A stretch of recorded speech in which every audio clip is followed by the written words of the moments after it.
retracer les 40 années de votre carrière, vous proposez des relectures de vos plus grands succès. J'ose imaginer qu'avec 22 albums en carrière, c'est pas la première fois que vous amenez ce genre d'album-là. Ou je me trompe? En fait, c'est la première fois que je refais des chansons. Parce que j'avais déjà, bon, j'avais déjà enregistré des spectacles live, des affaires comme ça, et puis fait des compilations de vieilles tunes. Mais c'est la première fois où je m'assois avec un réalisateur, puis je dis, voici, j'ai choisi 12 chansons, et j'ai envie que ça soit léché, bien réalisé, puis que ça soit nouveau, puis que ce soit pas les mêmes chansons qu'avant, que ce soit autre chose.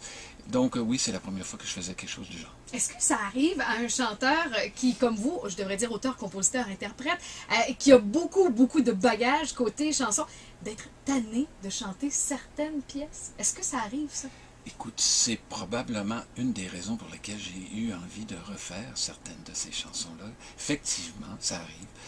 Il y a des chansons qu'on a juste plus envie de chanter. Cela dit, parce qu'il y a un gros cela dit dans tout ce que je vous dis, c'est que souvent des chansons comme, je vais vous donner comme exemple Il s'aime. Il s'aime, j'ai chanté 10 000 fois. Et puis, chaque fois que j'ai eu à chanter quelque part, les gens disent, chantez-nous Il s'aime, chantez-nous Il s'aime. Peu importe où c'est. Et vraiment, des fois, là, chanter Il s'aime, j'en ai vraiment. Mais quand je le fais devant du monde qui ont envie de l'entendre, on dirait que la chanson prend une vie que moi, je ne pourrais pas lui donner. C'est le contact qui se fait entre le public et moi-même qui fait revivre la chanson d'une façon complètement différente. Et à chaque fois, j'ai un plaisir fou à la refaire. À la répéter, jamais, j'en peux plus. Mais de la faire devant du monde qui ont envie de la chanter, c'est plus moi qui la chante, on dirait que la chanson existe toute seule. C'est leur histoire. C'est leur histoire, ouais. Et voilà. Et puis, vous avez aussi des talents d'écrivain. J'ai découvert ça récemment. Finutilité, première œuvre littéraire. Oui. Est-ce qu'il y en aura d'autres? Ben, sans doute. Écoute, c'est en train de devenir, croyez-le ou non, quasiment un best-seller. Mon éditeur me dit qu'on est rendu à on a dépassé 3000 exemplaires de vendus. Félicitations. Pour ce genre de livre-là, c'est quand même énorme. Mais quel genre de livre c'est justement, si vous trouvez que c'est un peu étonnant? Ben, c'est un recueil Il y en a qui diraient poésie, mais c'est pas de la poésie. Moi, j'appelle pas ça de la poésie, c'est des essais poétiques.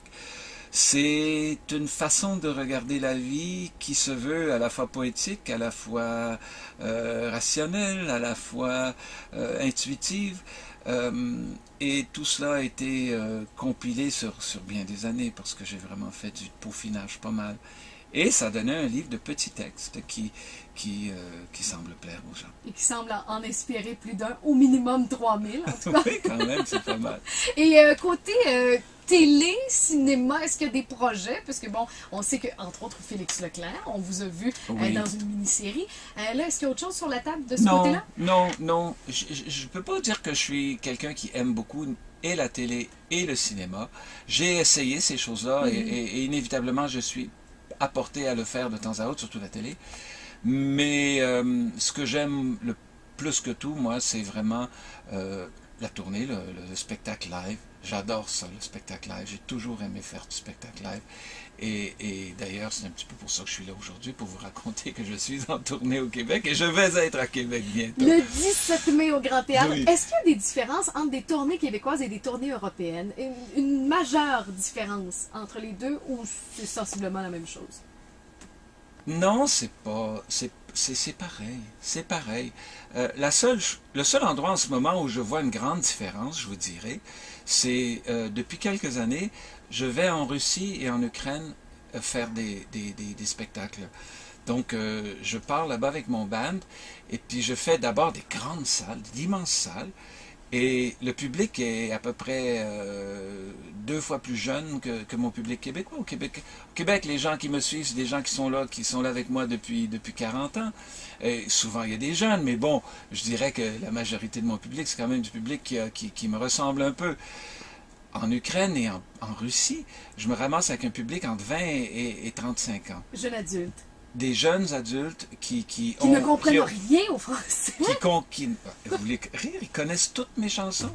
C'est des gens qui ont tripé sur Notre-Dame de Paris et qui après sont allés voir, découvrir qui étaient les gens qui chantaient à Notre-Dame de Paris et qui se sont vraiment donné la peine. Parce qu'écoute, quand je fais une Ils salle... connaissent les paroles, mais ils doivent avoir aucune idée de la signification. Ben, c'est étonnant. J'ai reçu tellement de lettres de Russes et de fans russes, parce que j'ai un fan club russe, qui me dit, j'ai appris le français à cause de vous, je sais maintenant lire le français, je parle le français, et c'est à cause de Notre-Dame de Paris et à cause de nos chansons, parce que pour pouvoir comprendre nos chansons, ils ont appris le français. C'est vraiment très, très touchant et même bouleversant par moments. Ah, je comprends. Et le spectacle, on s'attend à quoi au Grand Théâtre le 17? Racontez-nous, Daniel Lavoie sur scène, ça sonne comment? Ben écoute, depuis des années, je présente des nouveaux albums sur scène et souvent les gens me disent, bon oui, je connaissais la moitié des chansons, ou pas toutes les chansons, et j'aurais aimé ça que tu fasses celle-ci, j'aurais aimé ça que tu fasses celle-là.